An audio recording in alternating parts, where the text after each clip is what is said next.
present day. See off Port Nelson, Antigua. The hood was wrenched from her face, but a hand replaced the dank cloth that had been stuck over her head. Charlotte Brooke shuffled back inside the boat, on the benches at the back, inside the small room above the hold. Water lapped against the side of the boat. More boats were coming, to deliver contraband. It was detestable, what Dr. John and Noel Svensson had contrived, desperate. But there were people more desperate, to whom failure meant death too, not only themselves, but to families, associates, children. And in all of this, Charlotte had got herself mixed up on purpose. Even now, there was control. She had control. But it meant holding her nerve and watching for opportunity. Richard was there. If not on the boat, he would be close, near, be in charge, doing what he thought was right. Do not move, or I will kill you. A hand groped about her body. Charlotte wriggled away. Words, in a language Charlotte did not understand, and though she understood many, she did not understand that one. A Middle Eastern language. Words deft, darting, like ideas, like notions, like crepuscular deals done by merchants in sultry places. The abductor ceased his encroachment on her body and fell away. But, the waning light of the moon, she could see his outline. A minion of the boss, someone paid to do his bidding. His breathing suggested he had been exerted, and a call across the deck indicated that it might not be over. Noises were coming from the side of the boat, and beneath her, in the hold. Charlotte's mind turned to Noel Svensson. Before his mother died, she told Charlotte that she and her family had walked over to the donkey sanctuary and she and Noel had played comma ...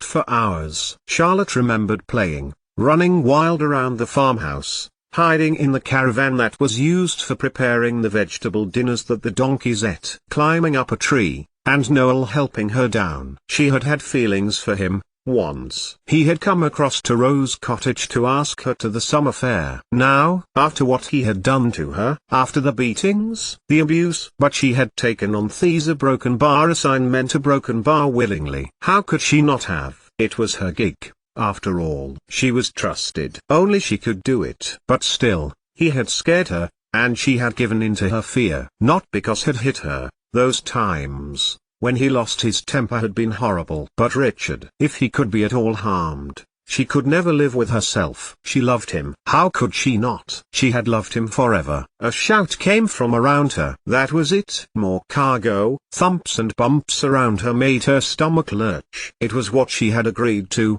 all those years ago. All those gestures to get him to notice she was there, could work as well as he could, was no longer what he had once thought of her. Will you walk home with me? It was an unusual request. Charlotte, who kept things just so, dressed impeccably, worked efficiently, and maintained boundaries straighter than a Roman road, was scared, petrified. She put out her hand towards Dwayne. You're shaking, he remarked. It's a little chillier than I'm used to, she told him. I've acclimatized. Yana, it's the first time I've been off St. Marie, he told her. My father, Yana, he went off somewhere. I have an aunt in London, a broken bar. Charlotte let him talk. It was comforting, for her body was betraying her terror. He was coming back, and he may well kill her. So she had gone to someone with whom she felt safe. Dwayne had been there, had taken her hand almost a month ago, had begun a silently agreed relationship with her, which consisted of drinks at the bars in Port Nelson, and long walks home, which had developed into holding hands. And then, with his delight at passing all of his forensics examinations, and fueled by not a little rum, he had drawn her close and told her he had never met anything like her. He had put both hands by her head, and traced them down her neck, his lips on her cheek. By the time his lips had been on hers, his hands were at her waist and, possibly, at the top of her hips. Dwayne Myers was a phenomenal kisser. But Charlotte had never let him walk her home before. Now, she wanted him as close as ever he could be. Someone had come, as they say, beside one another on the settee in her living room, as she had brought tea. And her strap slipped and he had seen the bruises. Of course Charlotte couldn't tell him, for many, many reasons. And he had become cross because of fear, which men did, Charlotte knew, because they felt out of control. Don't ask,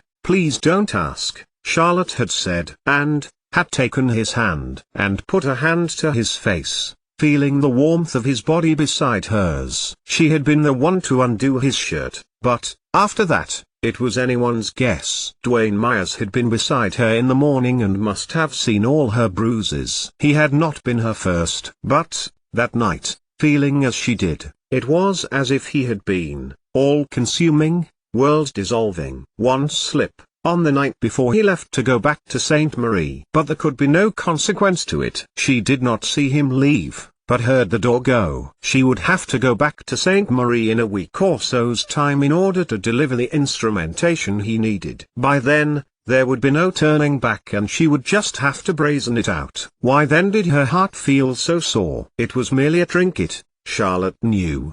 But suddenly, as she reached up to her neck, the silver-chained hummingbird of St. Marie. He had given it to her one day, almost casually, as if it were an afterthought. But, of course, as she had thanked him for it, Charlotte could see the pleasure in Wayne's eyes. It was no flippant gesture. He really wanted her to have it. And now it was gone. Charlotte felt her heart fall away, as she reached around again. No moving. Came the voice from the other side of the covered stern. She had slipped, given herself to him, wholly. If she got out of this, when she got out of this, Charlotte resolved to tell Dwayne how she felt.